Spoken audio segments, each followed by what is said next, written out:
Morning, PQ here, PQ Speed Shop, Project Challenger. I wanted to give a few updates. It's Wednesday, May 19th, 2021. Last night was a very productive night. I was out here in the garage until about 1:30 in the morning. But when you get on a roll, you get on a roll. So let me go ahead and turn the camera around and show you what all's been going on. So first things first is I've removed the front K-member and the full suspension and got it on the auto twirler. So now she's totally up. I took out the dashboard and the steering column. So we got the steering column here, which I got something to show you on that. That's pretty interesting. And there's the dashboard. I sandblasted the rear end and painted it with some Pour 15, but I'm not real happy with how it turned out. So it's supposed to be semi-gloss, and it kind of looks like half gloss, half semi. So I think I'm going to end up sanding it down and painting it gloss black. So that's on the agenda for today. Interesting thing about the axle, if you see my dog right there just grab something out of the trash can. Chewy, Chuska, are you supposed to have that? No, you're not. My dog is a klepto.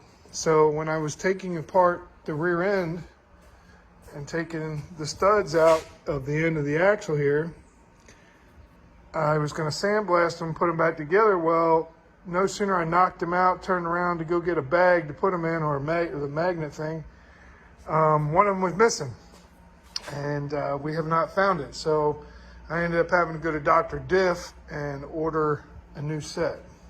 So 35 bucks, because I got a klepto dog that likes to grab stuff out of my garage.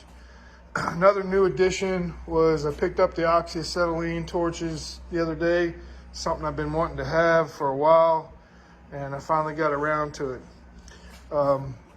The rear end is apart here. I'm in the process of cleaning it up. I got to get some cast iron paint for this. I've got a few new items on order, new stubber, stuff like that from Dr. Diff. So this is where Project Challenger sits. Now,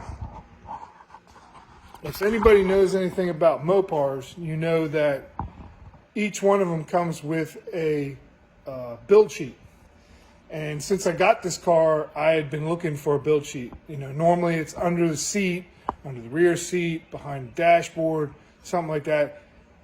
I hadn't been able to find one. So I just assumed a mouse got in there, ate it, made a nest out of it or whatever, been sitting for so many years. Well, I found it last night. And this has got to be a first, because I've seen these things in a lot of places, but it's obviously useless at this point, but I'm glad that at least I know what happened to it. So I pulled out the steering column, and behind the steering column, this is the part that sits up against the firewall right here, this piece. Well, if you notice right here, here's a piece of paper here, a piece of paper here. This is part of that build sheet. It's crazy, right? Matter of fact, some of it's on the floor here. I better pick it up before the dog gets it. I'll probably put this in a Ziploc bag anyways, because this is the build sheet that comes from the factory. But it was actually against the firewall, and they put the steering column straight through it. You can see some of it up here, around there. It's crazy. So anyways, I know what happened to the build sheet. So we're getting real close at this point to start doing sheet metal. I did the assessment the last video and had to order some new parts. It's a constant thing, and like with the rear end, it's, you know, sometimes it's step forward, 2 steps back. As far as, I'm not happy with the finish on it, so that's just a matter of sanding and painting. I got nothing but time on this, and we'll go ahead and get that done and get that right. Now, since we're talking bodywork, restoration projects, how can you not talk about tools? Like last night, I ended up having to use the gantry to pull the front end up high enough to get the Mopar cart out from underneath the car once I took the front K member off. $600, I think it was, at Harbor Freight. I don't know. It's one of them income tax things, you know. So, but I want to talk about an amazing tool that I used last night to take those old rusted bolts off everywhere on this car. Because I know a lot of you have been asking, man, how many blow torches or whatever you have to use. I've only had to cut a couple bolts of the blowtorch, and that was on the rear suspension. Other than that, I've been able to use some PB Blast. PB Blast is great stuff.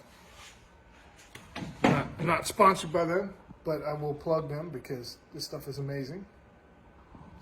So PB Blast, and then I wanted to show this. This is a battery-operated 1/2-inch torque wrench. It was on sale. My buddy Eric and Pat, they saw it on sale, and everybody went out to the store real quick and bought one. This thing is amazing. It breaks everything loose, and it's rechargeable. So you can take it just about anywhere. It's too bad we didn't have these back in the day when we were junkyard hopping. These things would have been amazing back then. But yeah, so, you know, I took off wheels that hadn't been off in 30 years. I took off the K-frame, which probably has never been removed from this. You know, every bolt that I've gotten onto the suspension, upper A-arms, those came right off. This was able to knock it all loose. And so I'm very impressed. So there's a little plug. You know, I mostly have DeWalt tools, but this was on sale and I bought this. This thing is amazing. So there's a plug for Milwaukee 1/2-inch torque wrench. Get one. You'll love it.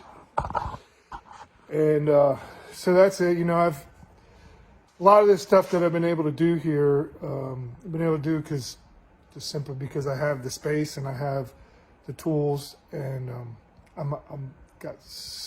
like I said, I'm not a professional, but I have been professionally trained through the Upper Bucks Votech School as far as this goes. But I've been toying with cars my entire life. But yeah, I'm getting excited. You know, maybe that's another reason why I was out here till 1 a.m. last night, because, you know, I'm actually making progress. And when you're moving and you're making progress, you don't want to stop.